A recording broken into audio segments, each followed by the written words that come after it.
এবার বিয়ের দাবিতে প্রেমিকের বাড়িতে অনশনে বসেছে বৈষম্য বিরোধী ছাত্র আন্দোলনের সহ সমন্বয়ক। ওর সাথে আমার 1 বছরের মতো রিলেশন সম্পর্ক। তরুণীর দাবি, তিনি বৈষম্য বিরোধী ছাত্র আন্দোলনে ভোলা শাখার একজন সহ সমন্বয়ক। ঘটনাটি ঘিরে এলাকায় ব্যাপক চাঞ্চল্যের পাশাপাশি সামাজিক যোগাযোগ মাধ্যমে চলছে আলোচনা ও সমালোচনার ঝড়। আমি ওইভাবে কোনো পরিচয় দিতে চাই না, বাট আমি হচ্ছে যে বৈষম্য বিরোধী একজন ছাত্র শিক্ষার্থী, এটি আমার পরিচয় বর্তমান। আর নয় ঢাকা, আর নয় বরিশাল, এখন উন্নত চিকিৎসা সেবা আপনার হাতের নাগালে চরফ্যাশনের new Mamata clinic and diagnostic সেন্টারে। আধুনিক যন্ত্রপাতি ও অভিজ্ঞ চিকিৎসকদের দ্বারা নিশ্চিত চিকিৎসা ও ডায়াগনস্টিক সেবা। তরুণী জানায়, সামাজিক যোগাযোগ মাধ্যমে পরিচয়ের সূত্র ধরে তার সঙ্গে ভোলার চরফ্যাশনের চর মাদ্রাস ইউনিয়নের 1 নম্বর ওয়ার্ডের চর আফজালে গ্রামের গিয়াস হাওলাদারের ছেলে তন্ময় হাওলাদারের বন্ধুত্ব হয়। এক পর্যায়ে বন্ধুত্ব থেকে ধীরে ধীরে গড়ে ওঠে প্রেমের সম্পর্ক। সম্পর্কের শুরুতেই তাহসিন তন্ময়কে জানিয়েছিলেন, সম্পর্ক টিকিয়ে রাখতে হলে তাকে বিয়ে করতে হবে। তন্ময় এতে রাজি হন বলে দাবি করেন তিনি। পরিচয় আমার ফোনের মাধ্যমে। হ্যাঁ, নাম তো তন্ময়। ওর সাথে আমার 1 বছরের মতো রিলেশন সম্পর্ক। তো ও আমাকে তো বিয়ে করবে বলে এরকমই করতেছে। তারপরে ওর ফোনের মাধ্যমে আমার পরিচয় হয়, কিন্তু ও ভোলাতে যাই, তো ওই অ্যাভেলেবেল ভোলাতে যায় আমার সাথে মিট করতে, কারণ আমার ভোলা থেকে আসা সম্ভব না, আমি চিনি না। তো লাস্ট এই যে 3 মাস ও আমাকে বিয়ে করবে করে এসব কাহিনী করতেছে। লাস্ট 3 মাস ও আর ভোলা যাইতেছে না। ও আমাকে বলে যে তুমি আসো। তো আমাকে আসি, ওনাদের বাসা টাসা এগুলো আশপাশ, বেতুয়া, চরপেশন পার্ক, জুসবার্ড, এমনকি গোল্ড একটা আছে, হোটেল আছে, গোল্ড কি যেন একটা চরপেশনে, হ্যাঁ থানার এর জন্য একটা নাম আছে, আমি ওইখানেও গেছি, ওখানেও ও নিছে হোটেল গোল্ড লিফ। হ্যাঁ গোল্ড লিফ, ওইখানেও গেছি আমি। ষোলদার আঙ্কেলের বাসায় আসছি, তন্ময়দের বাসায়। কেন আসছি বলতে, দীর্ঘদিন তন্ময় আমার সাথে প্রেমের সম্পর্ক করে, শারীরিক সম্পর্ক করে বিয়ের আশ্রম মানে বিয়ের প্রবণতা দেখা আমাকে শুধু বিয়ে করবে বলে আজ এই অবধি আমার আশা।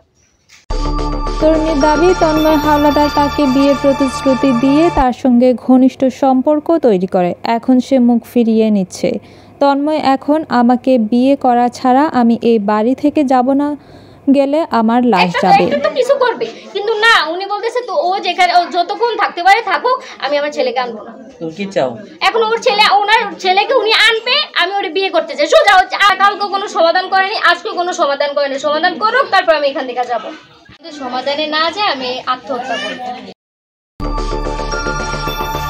তরুণী আরও জানান, বিয়ের দাবিতে তন্ময়ের বাড়িতে অবস্থান নেওয়ার পর তন্ময়ের পরিবারের সদস্যরা তাকে জোরপূর্বক বাড়ি থেকে বের করে দেওয়ার চেষ্টা করে এবং শারীরিকভাবে লাঞ্ছিত করেন। এই ঘটনায় তিনি চরফ্যাশন থানায় একটি সাধারণ ডায়েরি করেছেন।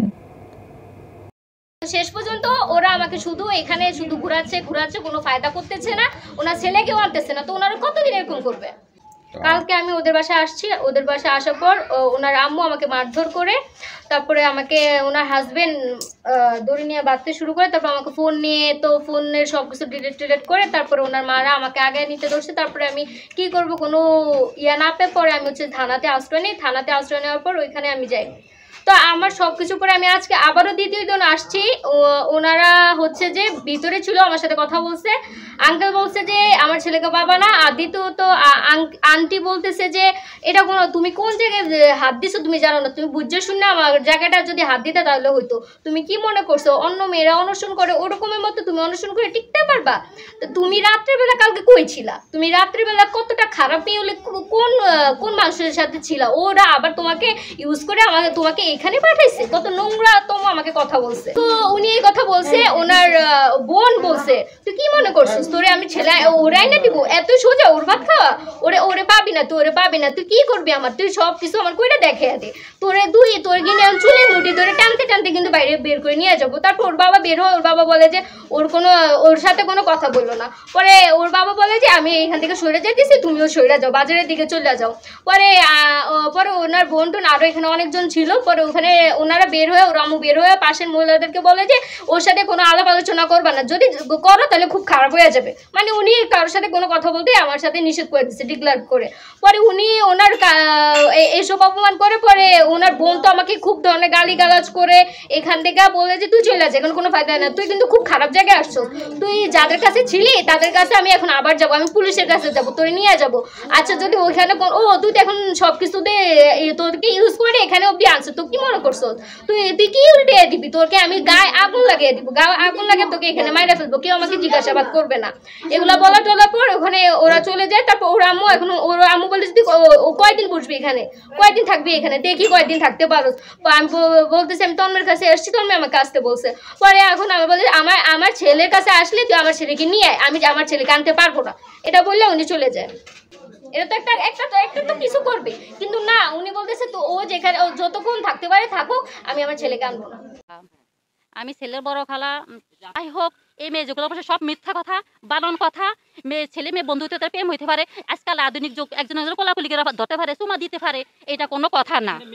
এটা ছেলে মেয়ের কেন আসছে সেটা আজকে 2 দিন যাবৎ মেয়ে গেছে, একদিনও আসছে, আজকেও আসছে।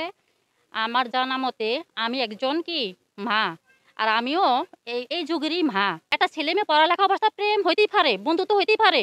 সেটা বন্ধু হয় কখন? আমরা পড়াশোনা করছি, আমার ডিগ্রিতে গেছি, ছাড় আর স্টুডেন্টের মাঝে বন্ধুত্ব হয়েছে। ইন্টার আগ পর্যন্ত ছেলে মেয়ে শাসনের ভিতরে রাখতে হয়।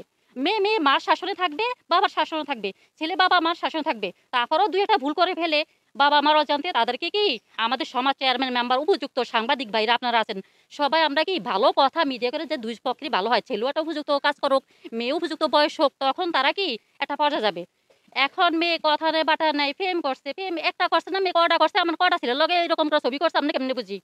যেখানেই থাকুক, চিটাগনে আসছে, ও যদি পড়াশোনা করে, যদি বলে আম্মু আমি ছেলে বিয়ে করবো, খালা আমি ছেলে বিয়ে করবো, তখন আমরা প্রস্তাব নিয়ে যাবো। ছেলের বিষয়, ছেলের আমরা শাসন করবো, ছেলে আমাদের আন্ডারে নেই, ছেলে আমরা শাসন করতেছি যে তুমি আমাদের এইরকম, আমাদের দেখি নাই, আমাদের কাছ থেকে সে আড়ালে এখন যে ভয়তে না, আমি এটা কই না, সে বয়স হয়ে নাই, অবস্থা থাকতে মানুষ এইরকম করতে পারে। ভাই আপনি আমি সবাই আমাদের লাইফে কেন না প্রেম আসছে, কেউ ভালোবাসতে পারে, ভালোবাসলে কি এরকম জোর করতে পারি না। আমরা চাই মেয়েকে মেয়ের জায়গায় সম্মানে চলে যাও, বাসা চলে যাও, ছেলে পড়াশোনা করে আসো। ছেলে যদি বলে হ্যাঁ আমার মেয়ে পছন্দ, তাহলে আমরা প্রস্তাব দিব, তার বাসা থেকে প্রস্তাব দিবে। তো কোনো কর্ম করে না, আর এটা দায়ও বাবা মা নিবে না, গার্জিয়ান নিবে না। ওরা মনে করে কি আমাকে বিয়েটাই একটা পুতুল খেলা, কিন্তু এটা না, একটা ভুল হয়ে গেছে, দুজনই করছে। গার্জিয়ানেরা বসার মতো তো ওরকম পরিস্থিতি হইতে হইব, সেরকম পরিবেশ করতে হইব, করার পরে এটা একটা করে সিদ্ধান্ত নিয়ে বসবো। এই মেয়ে তো এদিকে বইয়া থাকলো বউ বানাবো না, আর আমার ছেলে হেন যে বইয়া থাকলে হেরাও জামাই বানাবো, কিন্তু আমরা বানাবো না। আমার কথা হইলো এটা সমাজও অনেক করে, ছেলে মেয়ে দুজনই অপরাধ করছে, তাদের সেটা করিয়া তারা সমাধা করতে হইব। গার্জিয়ান মেয়ের গার্জিয়ান সমাধা করবো, ছেলের গার্জিয়ান সমাধা করবো। এ বিষয়ে তন্ময় থেকে কোনো বক্তব্য পাওয়া যায়নি। Mahfuza Akter, Popy, CS News 24।